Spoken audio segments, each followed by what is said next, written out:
working principle, the Coriolis force or the Coriolis effect is used in the measurement of angular momentum. A gyroscope sensor works on the principle of conservation of angular momentum. It works by preserving the angular momentum. So in a gyroscope sensor, a rotor or spinning wheel is mounted on a pivot. So this pivot allows the rotation of the rotor on a particular axis, which is called a gimbal. Okay. So here we'll be using two gimbals at a time. One gimbal will mount on another. This will give the rotor 3 degrees of freedom. Whenever we spin the rotor of the gyroscope will continue to point in the same direction. Similarly, when the gyroscope is applied with external torques or rotations about the given axis, the orientations can be measured by cross-precision phenomenon. When an object rotating about an axis is applied with an external torque along the direction perpendicular rotation axis, the precision occurs. So this rotation about the spin axis, which is detected, and information on this rotation is delivered to a motor or other device that applies torque in an opposite direction, so thereby cancelling the precision and maintaining its orientation. Okay, the precisions can also be prevented using two gyroscopes that are arranged perpendicular to each other. So the rotation rate, which can be measured by the pulsation of contracting torque at constant time intervals.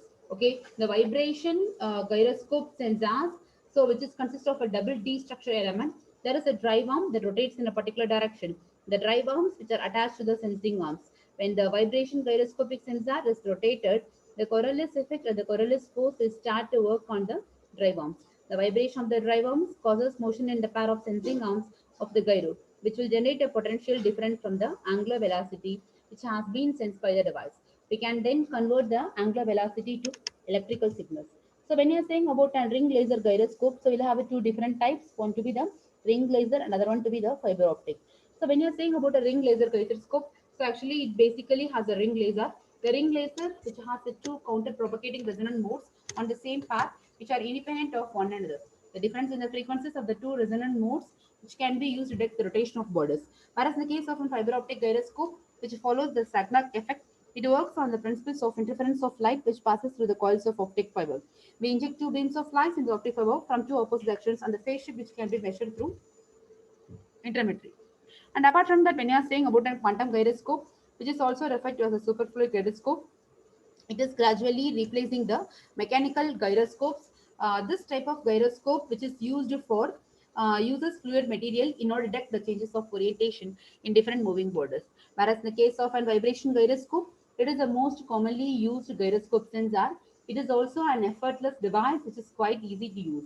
In this type of gyroscope, a vibrating structure which can be used to detect the rate of rotation in moving borders.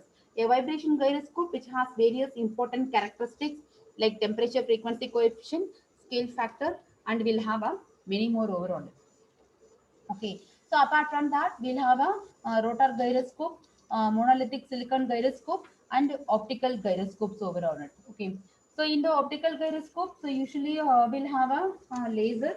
So two beams from a laser which are injected onto the same fiber but in opposite directions. Okay, so when you are saying about an applications, so actually in applications, we'll have sensing angular velocity, sensing angles, and then sensing control mechanisms. It can be used to sense the rate of change of angular motion in moving borders.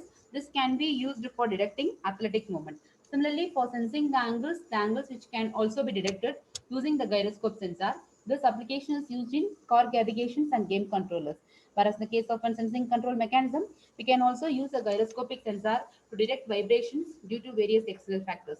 We can use this applications for camera shake control and vehicle controls over on it.